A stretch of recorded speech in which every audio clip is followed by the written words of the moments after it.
Hey, everybody. Welcome to another edition of the podcast with Keith Costas. I'm Mike Claiborne, of course, and this is ClaibsOnline.com. And first of all, Keith, we've got a week under our belts now with regard to the baseball season. I'm not sure if we pushed the panic button about anything. I'm sure there are some teams that are already doing that. And then there are other teams like the Cincinnati Reds who want to be the badasses of baseball, which is fine. It'd be nice if they had some guys who knew how to win other than Moustakas. So an interesting first week of baseball. What do you think? Yeah, how about the Central? I mean, we got 4 teams that are in the mix. Obviously, the Pirates are on a long-term rebuild, but 4 of the 5 have already cleared the benches. So I guess these guys are ready to go between what happened with the Cardinals and the Reds, and then the Brewers and the Cubs having a little dust-up yesterday with Wilson Contreras. So, yeah, a little early to make any snap judgments, but it's always fun this first week, covering these stories that people aren't even going to remember by the All-Star break. We've got the Akil Baddoo kid in Detroit going nuts of a Rule 5 pick, a couple of those bench clears that we just talked about. So good to have baseball back, but yeah, still a long way to go, obviously. A long way to go in a lot of different regards. We didn't mention the fact that apparently the virus is over in the state of Texas at the ballpark because they let anybody and everybody come in. And the inconsistencies that we're seeing with regard to who can have what in the ballpark is certainly a concern. Major League Baseball decided they weren't going to play the AllStar Game in Atlanta. And I was a little surprised that they would step up so quickly, considering that their African-American participation is, about 8%. And they were the first ones to raise their hands and said, nope, we're not going to be part of this, and we're going to move on. And, they were ready for the backlash. And, I don't know where it goes from here, but they're going to go to Colorado. So we know the home run derby is going to be worth watching. Yeah, no doubt about that. I'm going to want to be in the ballpark with Coors Field being the side of the home run derby. And you talk about the situation in these ballparks.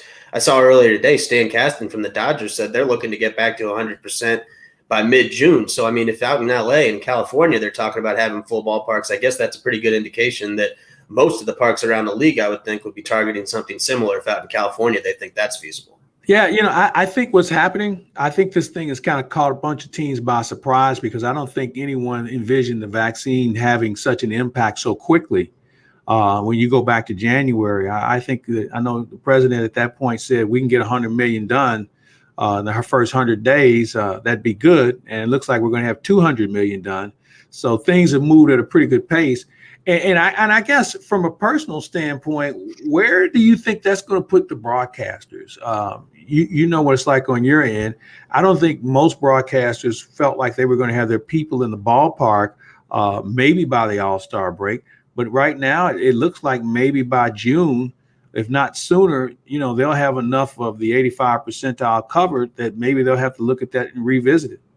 Yeah, I mean, I agree with your assessment that I think the success of late, at least, of this vaccine rollout has kind of caught people off guard. I know for me personally, it wasn't even really on my radar. I mean, obviously I was monitoring things, but I wasn't looking at anything. And then up here in New York, as soon as they said 30 and over, that first day, there was appointments all over the place. I mean, people are getting it left and right, no problem. So, yeah, I think people were ready for a long season of basically doing things just like how we learned to do them last year. But who knows if this vaccine really gets going and people are pretty much in good shape by the All-Star break, maybe we can get back sooner rather than later. But for now, at least in our shop, we're keeping going with the kind of remote production that we've been used to since the start of this whole thing last spring. Speaking of remote productions, next MLB game is Friday night. That should be an interesting set too.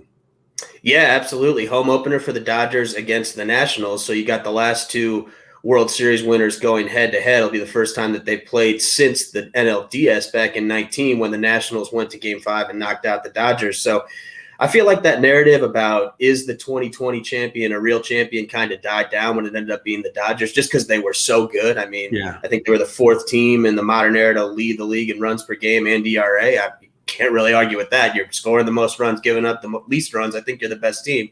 And then you win the World Series, you're definitely the best team. So, yeah, it definitely feels like that narrative is kind of water under the bridge at this point, whether or not they're a legitimate champion. But if there are people out there still wondering, we've got the last 162 champ versus the 60-game champ coming up on Friday. And obviously Juan Soto, if you saw yesterday, the Nats a little slow getting started with their season with some COVID issues. But Soto picking up, basically right where he left off as the best hitter in baseball. Walk-off hit on the first day of the season, the hardest ball he's ever hit since they've been tracking that kind of thing. So, yeah, whenever you get a chance to watch Soto, especially against a team like the Dodgers, that's must see.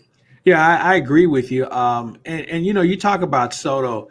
who is a incredible hitter. We watch him in spring training, and just his approach is one where it's a little intimidating in how he stares at the pitcher and he's moving around the batter's box. But man, a guy can flat out hit, and he uses the whole field. And that's what I appreciate about him, because we see some of these guys who are always dead pull hitters. They don't use the whole ballpark, but Soto will hit it where you pitch it, and he will hit it with authority. Yeah, uses the whole field for sure. And then the other thing that everyone talks about, just the plate discipline. I looked it up earlier today getting ready for this game. He's had one stretch in his career so far where he's gone more than 3 straight games without a hit. It was 6 straight hitless games back in 2019, 0 for 15. He walked 12 times during the 0 for 15. So his on-base percentage was almost 450. So even when he's not hitting, you can't get him out. I mean, it's kind of if you really follow baseball every day, you saw this offseason there were a lot of stories written about him comparing him to Ted Williams, trying to kind of put into historical context what he's done so far in his career. And I'm right there with everybody. I mean, I think you look at some of the markers for this guy, especially that plate discipline and getting on base. You know, we see guys from time to time come up and steal a ton of bases or hit a lot of home runs and really play with their athleticism. But when you've got that kind of control of the strike zone, there's no precedent for someone doing that and not ending up in the Hall of Fame. It's one of the strongest indicators you can have for kind of a long and really high-end career. So I think that's where he's headed. He's already there right now. And, yeah, to me, he's the best hitter in baseball. Trout might be the best player. Betts might be the best all-around player. But just in terms of what he does in the box, I don't really think there's any question that this guy's already the best hitter in the game at 21, 22 years old. Yeah, and I don't hear any pitchers saying, "Yeah, let me have a crack at him." They are learning how to pitch around him and let somebody else beat him.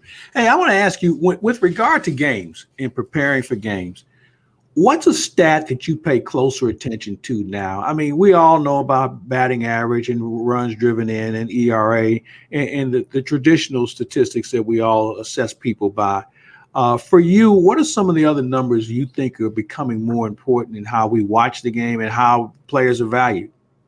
Yeah, I mean, there's so much out there, and that's part of what makes my job a little bit challenging. Actually, is there's just so much information. You can say that lots of things are true. There's lots of facts out there, but trying to pick and choose what actually makes sense and what the viewer's going to pick up on and what actually matters for the game is a totally different question. But that said, I will go to kind of the default answer with some of this new Statcast stuff. It's kind of hard to get your head around at first, but the more that we deal with, new people coming through MLB Network, people that were just on the field, managers, guys like Joe Girardi and Buck Showalter, who've been making decisions, who grew up in an old school atmosphere, but have made decisions in this more new school atmosphere.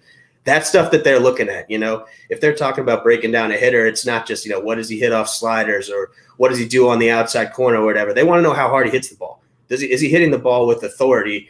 And, what kind of angle is he hitting the ball on? Does he have that right mix of kind of line drives and consistent hard contact? So I think that's a good place to start with some of these new metrics. But like you said, there's so much out there.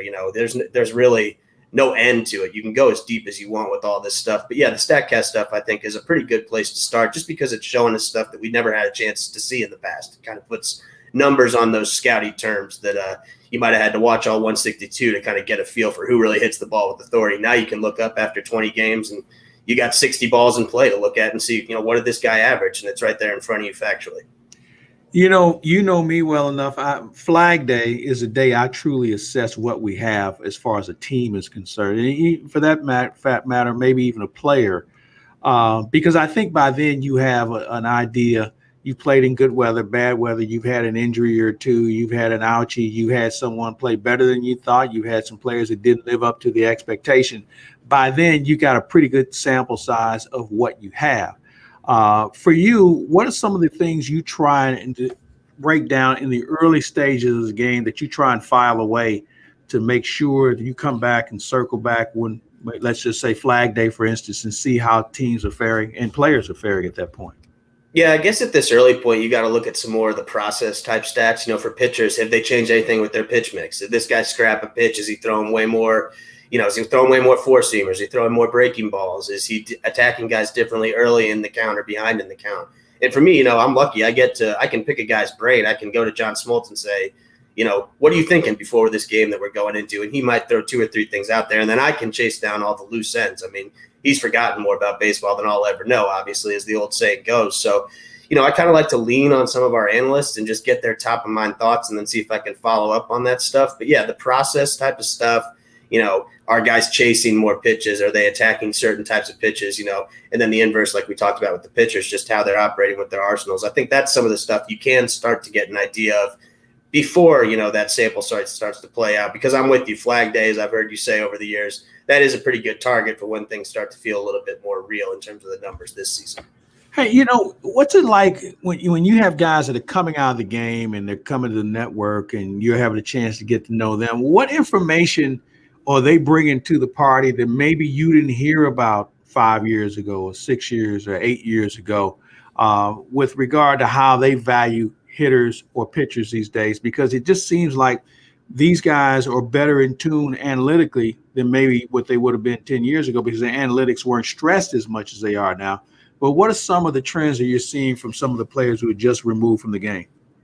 I think for them, it's more about a way to develop as opposed to a way to quantify what's already been done on the field or what's taking place on the field. It's just as much about, I know a lot of these teams, they've got their pitching labs now, and they're looking at kind of reverse engineer pitch types. You hear a guy like Trevor Bauer talk about not necessarily I need to improve my curveball or I need to improve my slider, but I need a pitch that does X because I already have a pitch that does Y, and I need something that works well with that and kind of work backwards on that type of stuff. So, obviously Bauer is a guy who's at the forefront of that, and he's still in the game. So that's not what you're going to get from a guy who, might have come up in the early part of the 2000s, is just coming off the field now. But I do think that's where things are headed. It's just as much about what guys do in the off season and kind of down at the complexes in those early days of spring training in terms of the player development side, and just how they can kind of be self-coached through technology or have a more collaborative type of process in terms of coaching by relying on that data that comes through in real time in a lot of these places, whether it be Driveline or,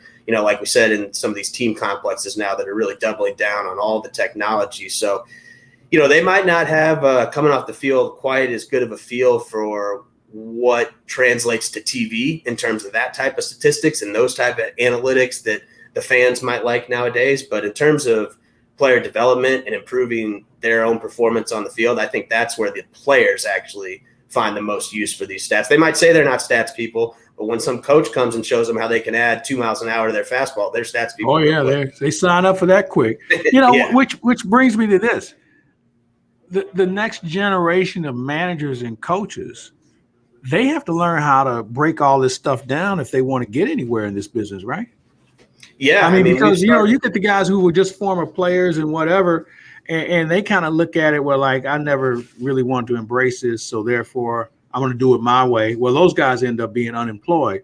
So the next generation has to have a real good idea of how to disseminate this information, but also be able to apply it where they can teach it to other people, because everybody's not going to be on the same learning plane.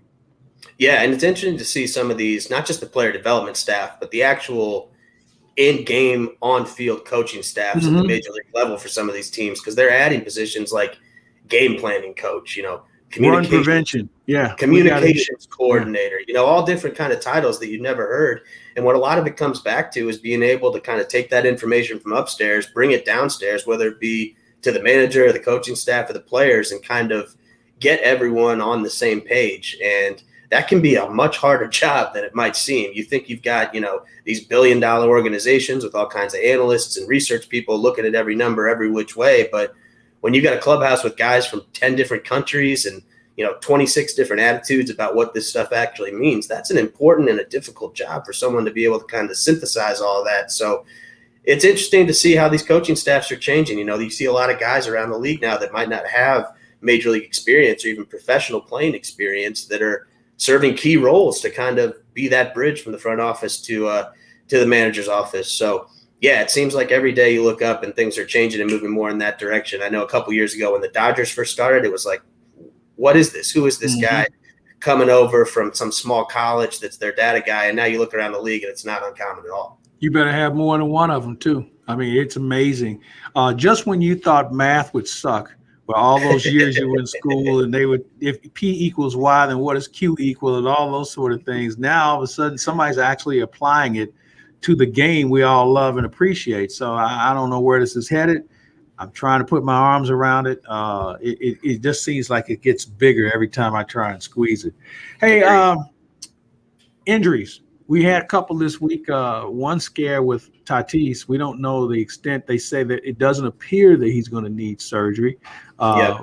But, this is one of the chances you take when you sign a guy to a long-term deal. Now, obviously, they're insured, and maybe this isn't going to be serious. But, man, when you have your best players go down early in the season, it's a game changer, isn't it? Yeah, no doubt. And they can't, they're a good team, obviously. They've got a stacked roster, picked up a lot of good pitching, but they can't win without Tatis. I mean, that's a guy who is on the top 5 list of most indispensable, irreplaceable players in baseball. So that was certainly a scary situation the other day. Like you said, it does seem like there's some optimism that he can play through it and maybe avoid surgery. Preller, their GM, has said that he's not at any further risk for injuring himself. But just watching some of our programming today, Mark DeRosa, Buck Showalter were on this morning talking about that idea of kind of you're not at risk of injuring it any further. And I know that might be what the doctors are saying, but you can't – there's got to be at least some fear if he's going to try to play through this thing that it could get worse. But then on the other hand, the tone around it to me almost seems like how some parents, I'll say, you could say crazy parents, but I'll be polite and just call them parents, how they talk about this proactive Tommy John for high school kids. There's almost a thought out there with Tatis that it's like, well, it's good it happened now. Get it over with early. He's got 13 years left on this contract. They're a team that can win the World Series this year. Who knows if this year 1 of the contract, is going to be their best chance. I think they'll be competitive throughout. They've got a good team that's set up with a roster that's going to play for the next few years. But, yeah, you've got to be concerned. Who knows when the chance is going to be best for them to win a World Series? If it's this year and he's trying to play through this thing, that's a scary thought for sure. You make a great point. Teams that say, well, we're planning for the future. And I always remember when Mike Rizzo decided not to pitch Strasburg the year the Cardinals faced him in 11. And I firmly believe that if Strasburg would have been on that roster, the Cardinals would have had a real tough time advancing. So I'm not a believer that we plan for the future. You better be thinking about now, because the future isn't guaranteed. And how many times have we seen a team with that one kick at the can, or a player in that situation with one kick of the can, that never finds his way back to that World Series, or let alone winning one? I mean, how about the Cubs? Were the 2015 Cubs not similar to the 2020 Padres? And then the 2016 Cubs actually broke down the door, much like the 2021 Padres have a legitimate chance to do. And now you fast forward a couple of years, what was supposed to be a dynasty is kind of in transition. So, yeah, the playing for the future and the overly cautious roster management, I don't think is something that's ever going to play with fans. I'm sure you could look at numbers and risk assessments that say that's the way to go. There's lots of smart people in Washington that were helping Mike Rizzo make that decision. And obviously he ultimately led them to a World Series, albeit 7 years later after that. But yeah, I'm not a big fan of the whole, taking it for granted that you're going to be in contention every year, which, like we talked about last week, I think that's what makes the White Sox so fun with Tony. This is a win now, like right now, 2021. That's all we're concerned about. Hey, the flight of the ball. I know they talked about having limited flight baseballs. Have you noticed anything? Because all I'm seeing is I've seen some guys hit 450, 475-foot home runs in the first week. So maybe they're using last year's batch. I don't know. But I don't know about this thing. And I asked Mike Schilt about it the other day, and he said he's seen some balls that have been hit hard that he thought would go. But he also took into the account it was a pitcher's ballpark. Maybe it doesn't carry as well.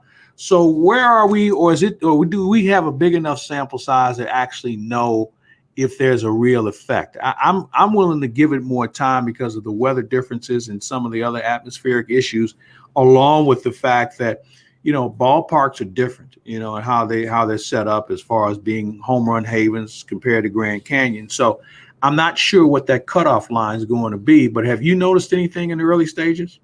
I mean, I've seen a couple balls here and there, just like everybody is. I'm just like every other fan. You see one that sounds good off the bat, even if you're not in the ballpark. You've only got the center field kid. Oh, I thought that ball was going to go. It dies 20 feet in front of the wall. How can you really tell?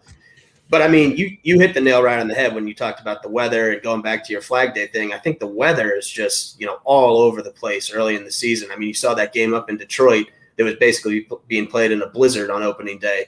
So who knows where weather's playing in. You talk about the ballpark, watching the Cardinals play down in Miami these last couple of days. That is a cavernous outfield. I mean, there were some balls hit out there to center field that you think are going to push the outfielder back to the track, and they don't even come close to getting there. So, Yeah, I think we need a little more time to see how that all plays out. It's certainly something that people have been hypothesizing on. Small sample is not going to stop anybody from telling you they've got the answers figured out in week 1 of the season. I know that, but I think for me personally, you got to wait a little longer before you make any judgments on the ball.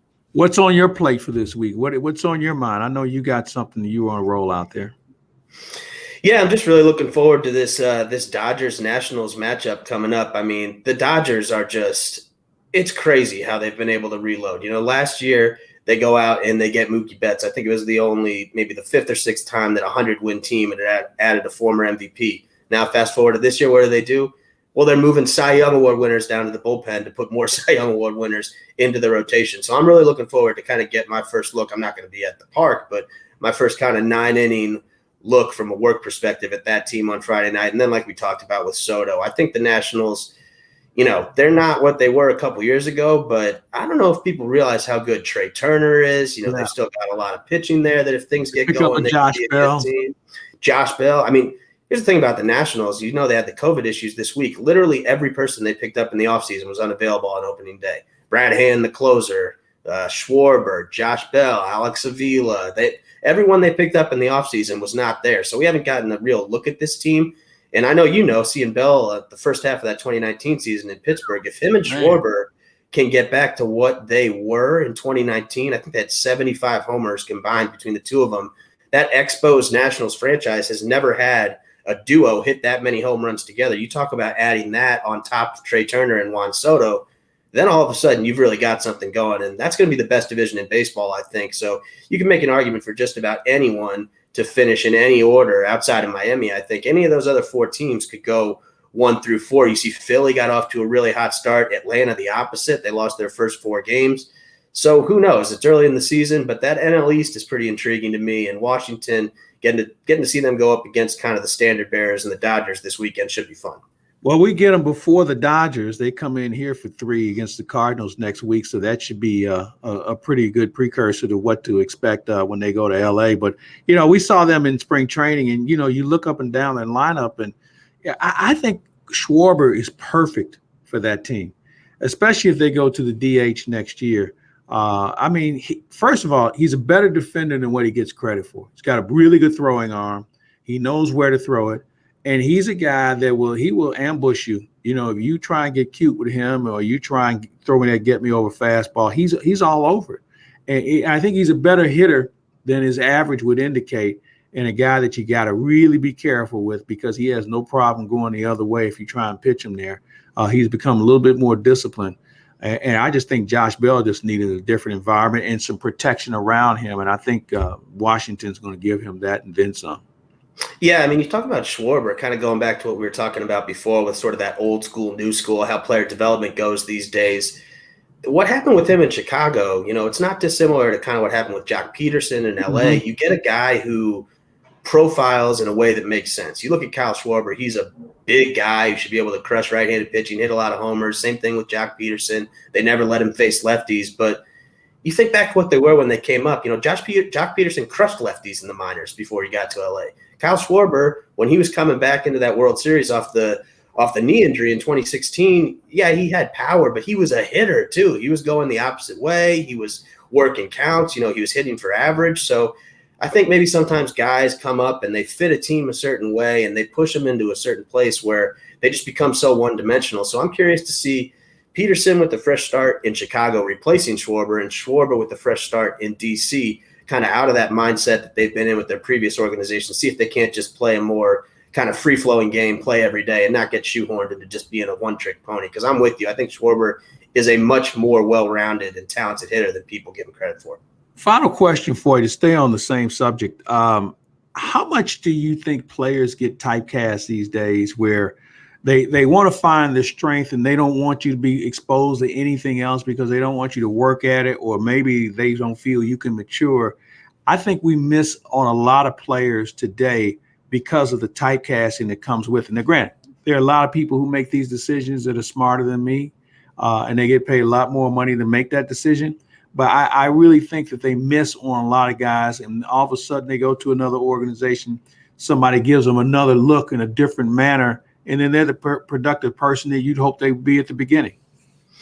Yeah, I'm with you. And I mean, at kind of the inverse of what we were just talking about, I think sometimes guys do look at certain stats or certain parts of their game that are almost non-negotiable in the modern game. Yeah. If you don't get on base, in most people's minds, you can't play. There's no place for you in the major leagues. But what if you're Victor Robles or Byron Buxton and you're an elite defensive center fielder who runs like the wind and can, they can hit lasers all over the field, use the whole field. They might not walk a ton. They might have a low on base percentage, but when they make contact, it's going to be electric. And when they get on base, they're going to be able to score from first on a double or go first to third on a single and play great defense in the outfield. And, I think sometimes I was, again, back to this Nationals game that I'm getting ready for, you read about Robles coming into last year. He tried to add a bunch of weight and be a guy that could hit the ball out of the park. And what ended up happening, his defense ended up suffering. He wasn't able to do the things he was trying to do anyways. It wasn't like he turned into some big slugger, but he tried to play that way and sacrifice parts of his game that made him a special player